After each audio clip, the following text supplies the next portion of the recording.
بسم اللہ الرحمن الرحیم الصلاۃ والسلام علیک یا رسول اللہ وعلی آلک و اصحابک یا حبیب اللہ صلاۃ والسلام علیک یا نبی اللہ وعلی آلک و اصحابک یا نور اللہ۔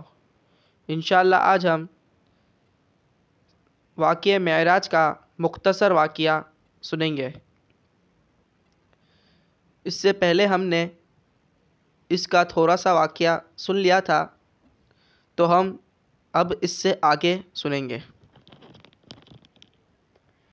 ساتوں آسمانوں کی سیر کے بعد اس سے اوپر کا سفر شروع ہوا، جس میں حضرت جبریل امین علی نبینا علیہ الصلاۃ والسلام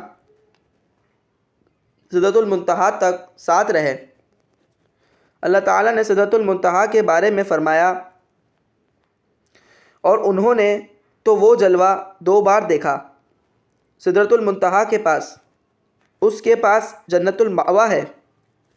جب سدرہ پر چھا رہا تھا جو چھا رہا تھا، آنکھ نہ کسی کی طرف پھری اور نہ حد سے بڑھی، بے شک اس نے اپنے رب کی بہت بڑی نشانیاں دیکھیں۔ حضرت عبداللہ ابن عباس رضی اللہ تعالی عنہما فرماتے ہیں کہ یہاں پر جو چھانے کا تذکرہ ہے وہ رب العالمین عز و جل کے انوار تھے۔ سدرۃ المنتہا کے پاس جنت المأویٰ ہے۔ جنت المأویٰ کی چھت اللہ کا عرش ہے، یعنی عرش کا نچلا حصہ جنت کی چھت ہے۔ پھر حضور اکرم صلی اللہ تعالیٰ علیہ وسلم کو جنت میں لے جایا گیا، جہاں جنت کی نعمتوں کا مشاہدہ فرمایا۔ ان مشاہدات کی کچھ خبریں امت کو بھی بتائی گئیں، جسے فرمایا جنت کی 1 اینٹ سونے کی اور 1 اینٹ چاندنی کی ہے، اس کی بحری موتی اور یاقوت کی ہے، اس کی مٹی زعفران ہے۔ جو اس میں داخل ہوگا خوش رہے گا، کبھی غمگین نہ ہوگا، ہمیشہ رہے گا، کبھی نہ مرے گا، اس کے کپڑے نہ گلیں گے اور نہ ہی اس کی جوانی فنا ہوگی۔ یوں ہی فرمایا جنت میں 100 منزلیں ہیں، ہر 2 منزلوں کے درمیان فاصلہ ایسا ہے جیسے آسمان اور زمین کے درمیان، اور فردوس اعلیٰ درجہ ہے، جس میں جنت کی چاروں نہریں پھوٹتی ہیں، اور اس کے اوپر عرش ہے۔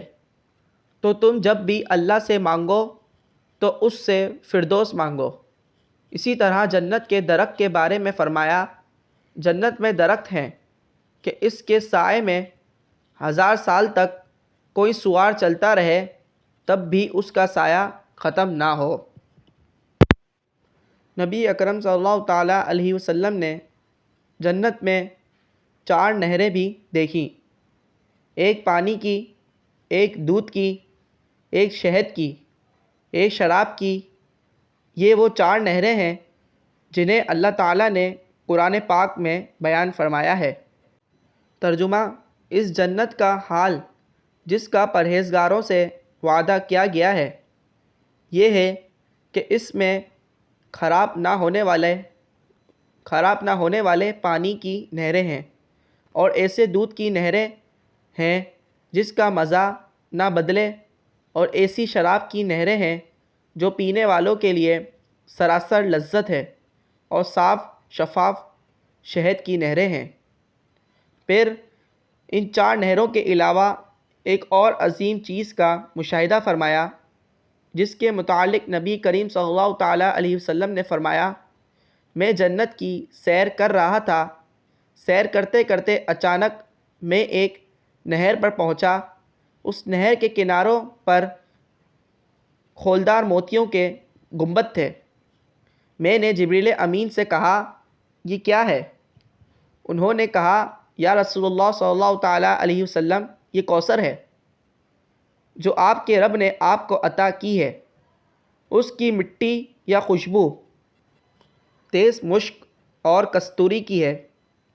یہ وہ کوثر ہے جس کے بارے میں اللہ تعالیٰ نے فرمایا انا اعطیناک الکوثر، یعنی اے حبیب بے شک ہم نے تجھے نہر کوثر اور حوض کوثر عطا کر دیا۔ نبی اکرم صلی اللہ تعالیٰ علیہ وسلم نے جنت میں مختلف ہستیوں کے جنتی محلات دیکھے۔ اسی کے متعلق حضرت بلال رضی اللہ تعالیٰ عنہ کا واقعہ ہے کہ نبی کریم صلی اللہ تعالیٰ علیہ وسلم نے نماز فجر کے وقت حضرت بلال رضی اللہ تعالیٰ عنہ سے فرمایا مجھے اپنے امید رحمت والے اس کام کا بتاؤ جو تم نے اسلام میں کیا، کیونکہ میں نے تمہارے جوتوں کی آہٹ جنت میں اپنے آگے سنی ہے۔ عرض کی میں نے اپنے نزدیک کوئی ایسا خاص امید والا کام نہیں کیا سوائے اس کے کہ دن اور رات کی کسی گھڑی میں جب بھی وضو کیا تو اس وضو سے اس قدر نماز پڑھ لی جو میرے مقدر میں تھی۔ ان کی مشاہدات میں سیدنا ابو بکر صدیق رضی اللہ تعالیٰ عنہ کے محل کا مشاہدہ ہے۔ چنانچہ نبی اکرم صلی اللہ تعالیٰ علیہ وسلم نے ارشاد فرمایا معراج کی رات جب میں جنت میں داخل ہوا تو ایک ایسا محل دیکھا جو اوپر سے نیچے تک ریشم کے پردوں سے آراستہ تھا۔ میں نے پوچھا اے جبرائیل یہ محل کس کے لیے ہے؟ عرض کی یہ حضرت ابو بکر صدیق رضی اللہ تعالیٰ عنہ کے لیے ہے۔ ان کی مشاہدات میں حضرت سیدنا عمر فاروق رضی اللہ تعالیٰ عنہ کے محل کا مشاہدہ ہے۔ چنانچہ حضور پرنور صلی اللہ تعالیٰ علیہ وسلم نے فرمایا جنت میں داخل ہوا تو ایک محل دیکھا۔ میں نے پوچھا یہ کس کے لیے ہے؟ فرشتوں نے عرض کی یہ حضرت عمر بن خطاب رضی اللہ تعالیٰ عنہ کے لیے ہے۔ میں نے اس میں داخل ہونے کا ارادہ کیا تو مجھے تمہاری غیرت معلوم ہونے نے روک لیا۔ حضرت عمر رضی اللہ تعالیٰ عنہ نے عرض کی یا رسول اللہ صلی اللہ تعالیٰ علیہ وسلم میرے ماں باپ آپ پر قربان ہو جائیں۔ اے اللہ کے نبی صلی اللہ تعالیٰ علیہ وسلم کیا میں آپ پر غیرت کھاؤں گا؟ جنت کی سیر کے بعد جہنم کے مشاہدات تھے کہ نبی اکرم صلی اللہ تعالیٰ علیہ وسلم جنت میں تھے اور جہنم کا پردہ آپ کے سامنے کھول دیا گیا، اور مالک جنت صلی اللہ تعالیٰ علیہ وسلم نے جنت میں رہتے ہوئے جہنم کے اندر کے معاملات دیکھے۔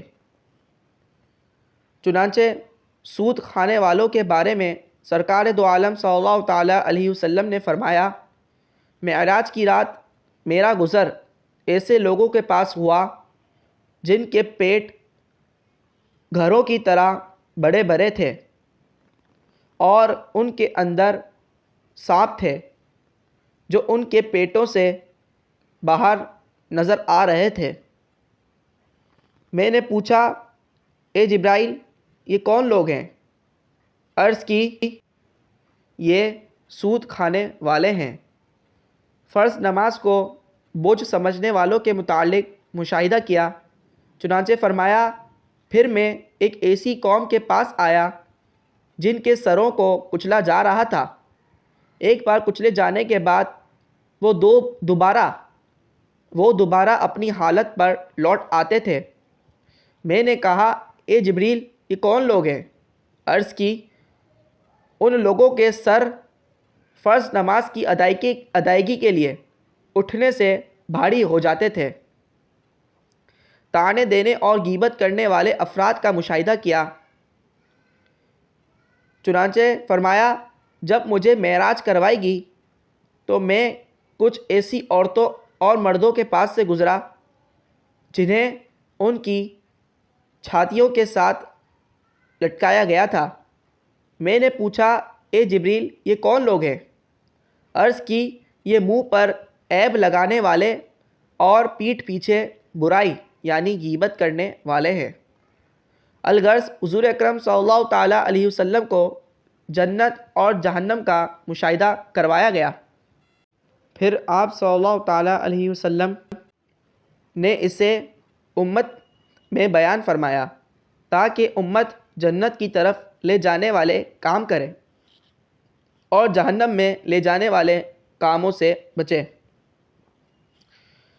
حضرت ابراہیم علیہ السلام سے بھی گفتگو ہوئی کہ جس کا تذکرہ کتب حدیث میں موجود ہے۔ چنانچہ نبی اکرم صلی اللہ تعالیٰ علیہ وسلم نے فرمایا، معراج کی رات میری حضرت ابراہیم علیہ نبینا علیہ الصلوۃ والسلام سے ملاقات ہوئی تو انہوں نے کہا، اے محمد صلی اللہ تعالیٰ علیہ وسلم، اپنی امت کو میری طرف سے سلام دیجیے گا اور انہیں خبر دیں کہ جنت پاکیزہ مٹی اور میٹھے پانی والی ہے، بے شک وہ ایک سیدھی اور صاف زمین ہے اور اس کی کاشتکاری سبحان اللہ والحمد للہ ولا الہ الا اللہ واللہ اکبر ہے۔